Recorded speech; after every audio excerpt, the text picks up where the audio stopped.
Mari kita bahas piutang usaha versus hutang usaha untuk produsen pada siklus sempurna. Mengapa dikatakan siklus sempurna? Karena masa produksi selama 25 hari ditambah piutang usaha selama 35 hari sama dengan masa hutang usaha dan hutang biayanya selama 60 hari. Lihat ilustrasi berikut ini. Mulai dari tahap pertama yaitu pembelian bahan baku, kemudian proses 1 yaitu masa produksi selama 25 hari. Pada masa produksi ini terjadi tahapan kedua yaitu bahan diproses hingga akhirnya masuk pada tahap ketiga yaitu produk jadi dan keempat produk dijual. Misalnya penjualannya secara piutang usaha, maka kita akan masuk kepada proses kedua yaitu masa piutang usaha selama 35 hari misalnya, yang berakhir pada tahap kelima yaitu penerimaan kas atau terima pembayaran piutang usaha. Kemudian kita lihat proses pembelian bahan baku dan pembiayaan lainnya yang umur hutangnya adalah 60 hari dan dibayar pada hari ke-60 berupa pengeluaran kas.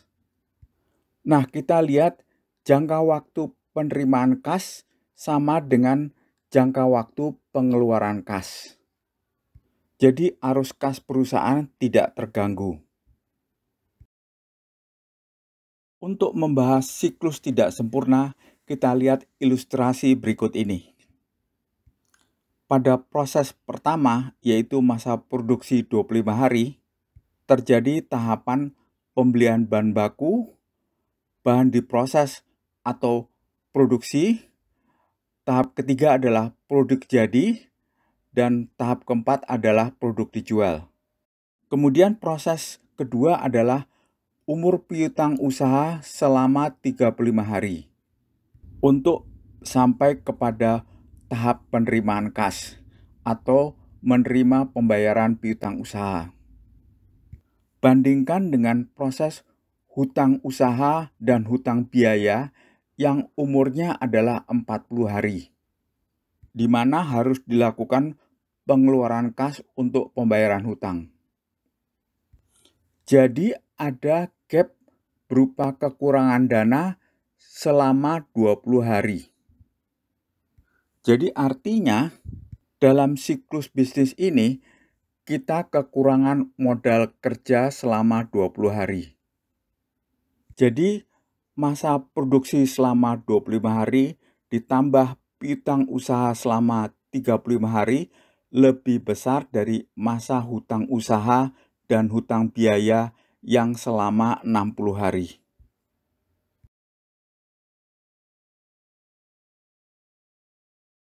Sedangkan modal kerja aktual dihitung berdasarkan aktual pada saat observasi.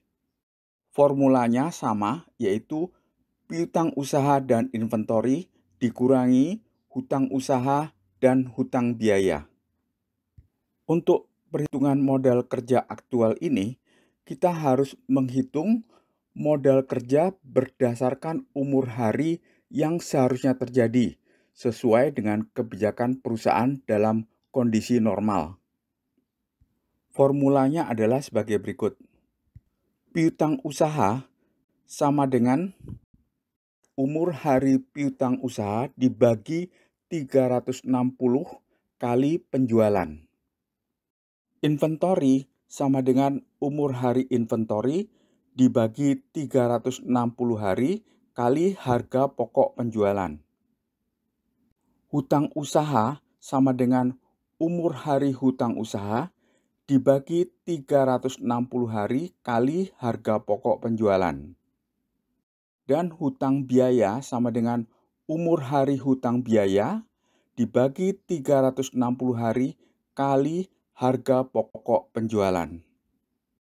Sebagai catatan, untuk mudahnya kita pakai angka 360 hari dalam setahun.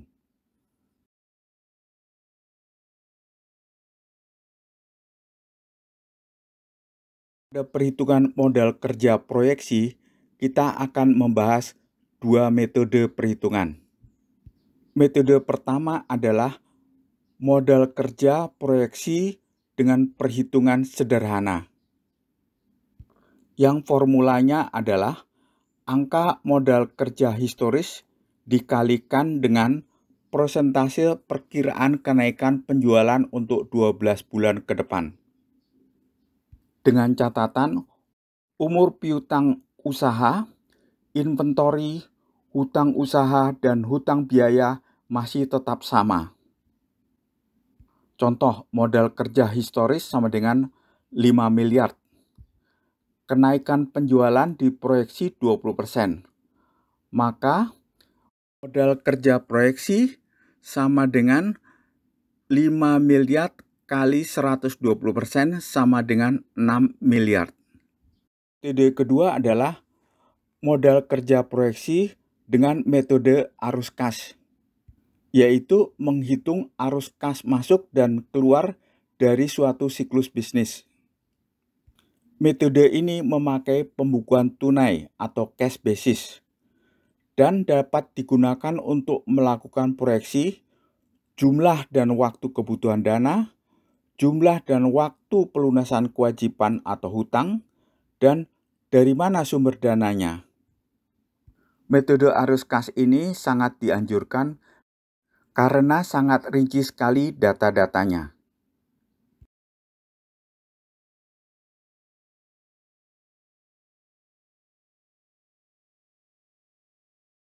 Mari kita lihat metode arus kas secara lebih rinci lagi. Pada diagram arus kas ini menjelaskan komponen-komponennya mulai dari saldo awal, kas masuk yang terdiri dari penjualan tunai dan pelunasan hutang, kas keluar yang terdiri dari biaya, pelunasan hutang, dan investasi. Dan kita mendapatkan saldo operasional. Kemudian setelah bayaran hutang bank dan pembayaran pajak, kita akan mendapatkan saldo akhir. Saldo akhir pada bulan pertama akan menjadi saldo awal pada bulan kedua. Dan arus kas pada bulan kedua ini mencatat transaksi-transaksi kas masuk, kas keluar, saldo operasional, pembayaran hutang bank, dan pembayaran pajak, dan kita akan mendapatkan saldo akhir pada bulan kedua. Demikian seterusnya untuk bulan ketiga, bulan keempat, dan bulan kelima.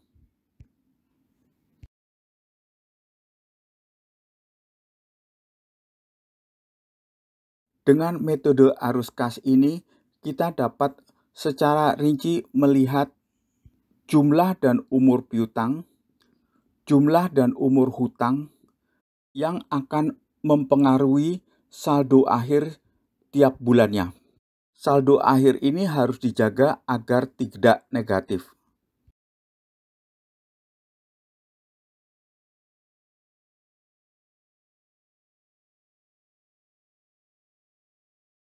Pada proses kredit berikutnya, kita membahas analisa kemampuan membayar.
Untuk melakukan analisa kemampuan membayar berdasarkan sumber penghasilan, kita perlu mengetahui jenis usahanya, yaitu apakah sebagai karyawan, apakah usaha mikro, atau usaha menengah, komersial, dan korporasi.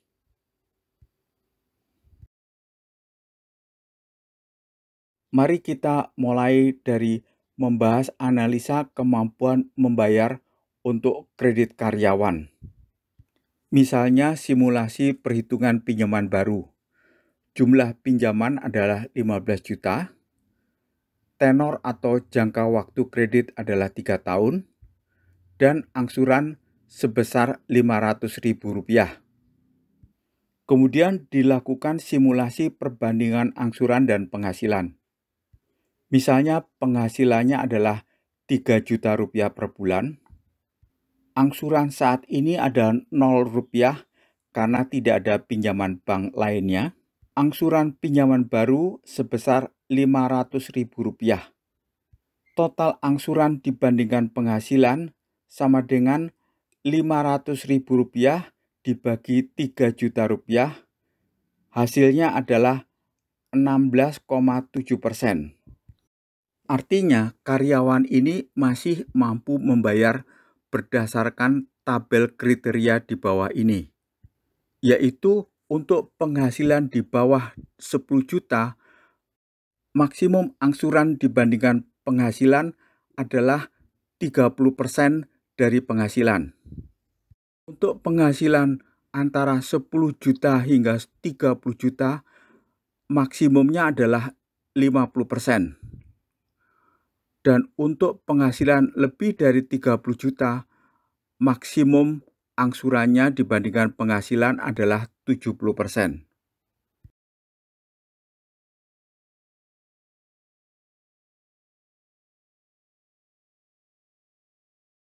Berikut ini analisa kemampuan membayar usaha mikro yang berupa usaha-usaha sangat kecil, misalnya warung dan sebagainya.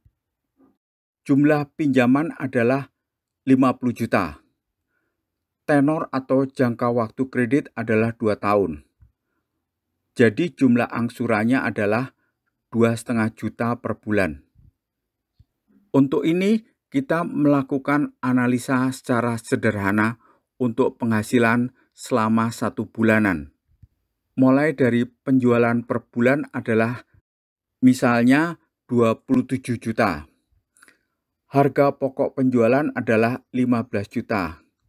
Sehingga laba kotornya adalah 27 juta dikurangi 15 juta, hasilnya adalah 12 juta rupiah. Misalnya biaya pemasarannya adalah 1 juta rupiah dan biaya operasinya adalah 1 juta rupiah, sehingga laba bersihnya adalah 10 juta rupiah. Bila tidak ada pinjaman bank, maka angsuran saat ini adalah 0 rupiah. Untuk angsuran baru adalah sebesar 2,5 juta rupiah. Maka total angsuran dibandingkan penghasilan adalah 2,5 juta rupiah dibagi laba bersihnya sebesar 10 juta rupiah, hasilnya adalah 25%. Dan bila memakai tabel kriteria berikut ini, maka nasabah ini masih punya kemampuan untuk membayar. Untuk melakukan analisa kemampuan usaha menengah, komersial, dan koperasi dengan contoh pabrik roti tersebut, maka kita harus melakukan analisa terhadap neracanya untuk 2 tahun. Walaupun kinerja pabrik roti ini dari laba cukup baik, tetapi kita harus memperhatikan komponen piutang usaha dan inventory yang masih tinggi sekali angkanya, karena akan berpengaruh terhadap arus kas dan modal kerja.